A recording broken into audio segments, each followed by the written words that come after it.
ఉమ్మడి నెల్లూరు జిల్లాలో చిత్రమైన రాజకీయాలకు కేర్ ఆఫ్ అడ్రస్ గా నిలుస్తోంది సూళ్లూరుపేట నియోజకవర్గం.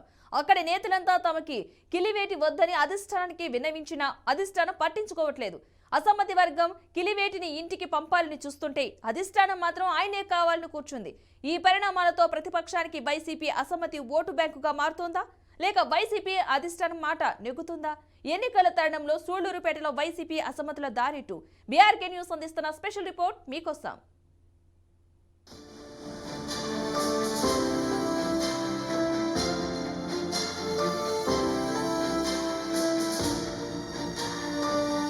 ఉమ్మడి నెల్లూరు జిల్లా సూళ్లూరుపేటలో రాజకీయ అనిశ్చితితో విచిత్ర వాతావరణం నెలకొంది.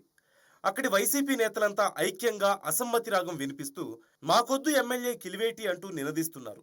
గత 2 పర్యాయాలు ఎమ్మెల్యేగా పనిచేసిన కిలివేటి సంజీవయ్య అసమ్మతిని మూటగట్టుకుని ఉక్కిరిబిక్కిరవుతున్నారు. నియోజకవర్గంలోని అసమ్మతి గళం తాడేపల్లి వరకు వినిపించింది. పార్టీ అధినేత సీఎం జగన్మోహన్ రెడ్డికి అనేక మంది కిలివేటికి వ్యతిరేకంగా ఫిర్యాదు చేశారు.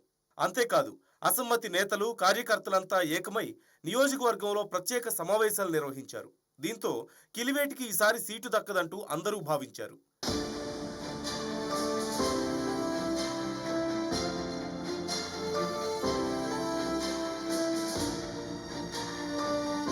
కానీ ముఖ్యమంత్రి వైఎస్ జగన్మోహన్ రెడ్డి మాత్రం అసమ్మతి నేతలను కాదని మరోసారి కిలివేటి సంజీవయ్యకే ఎమ్మెల్యే టికెట్ ఇచ్చేందుకు సుముఖత చూపారు.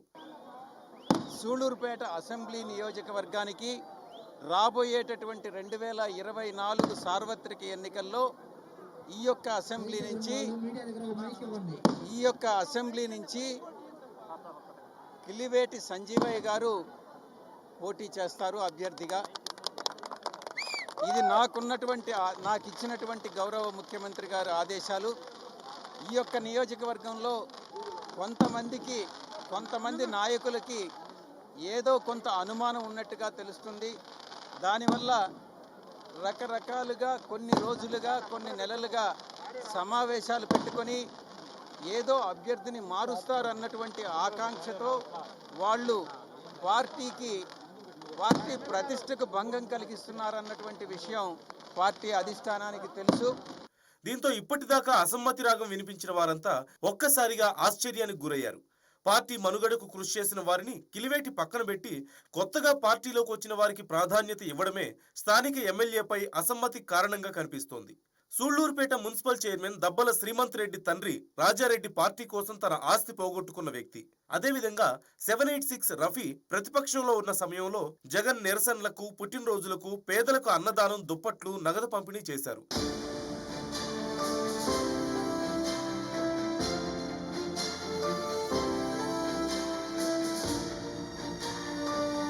ఇలా చెప్పుకుంటూ పోతే కళత్తూరు రామ్మోహన్ రెడ్డి, శేఖర్ రెడ్డి, విన్నామాలకు చెందిన వేణుంబాక బ్రదర్స్ విజయశేఖర్ రెడ్డి, లక్ష్మీనారాయణ రెడ్డి, కట్టా బ్రదర్స్ సుధాకర్ రెడ్డి, చిలమత్తూరు గోపాల్ రెడ్డి కుమారులు కరుణాకర్ రెడ్డి, పుదురు గురుమూర్తి, మర్లపల్లి రవీంద్ర లాంటి నాయకులు నియోజకవర్గంలో పార్టీ కోసం పనిచేశారు. అయితే ఎమ్మెల్యే వీరందరినీ పక్కన పెట్టి వర్గ విభేదాలకు కారణమయ్యారన్న వాదనలున్నాయి. దీంతో పార్టీని చూసి అధినేత నిర్ణయించిన వారికి పనిచేయాలా, లేక వలసలతో మరో పార్టీకి మద్దతు ఇవ్వాలా అన్న ఆలోచనలో పడ్డారు స్థానిక వైసీపీ నాయకులు.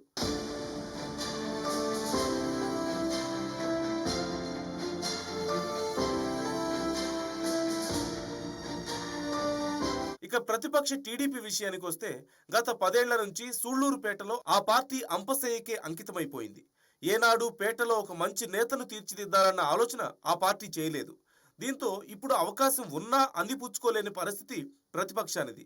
ప్రతిపక్షానికి కార్యకర్తల బలం ఉన్నప్పటికీ సూళ్లూరుపేటలో ఏమీ చేయలేని దుస్థితి.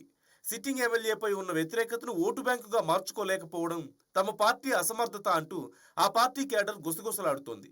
కిలివేటికి మళ్లీ టికెట్ ఇవ్వడంతో అధికార పార్టీలోని అసమ్మతి వర్గం కూడా అయోమయంలో పడింది. దీంతో ఇప్పటికే కొందరు తెలుగుదేశం పార్టీ ఇన్ఛార్జ్ నెలవలకు టచ్ లోకి వెళ్లినట్లుగా ప్రచారం జరుగుతోంది. టీడీపీ నియోజకవర్గ ఇన్ఛార్జి నెలవల సుబ్రహ్మణ్యంకు అధికార పార్టీలో ఉన్న అసమ్మతి నేతలతో మంచి సంబంధాలున్నాయి. వైఎస్ఆర్ హయాంలో వీరంతా కలిసి పనిచేశారు.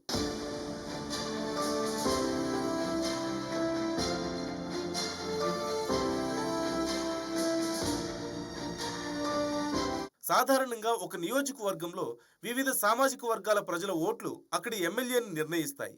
కానీ సూళ్లూరుపేటలో మాత్రం రానున్న ఎన్నికల్లో అధికార పార్టీలోని అసమ్మతి నేతలు ఎమ్మెల్యేలను నిర్ణయించనున్నారు.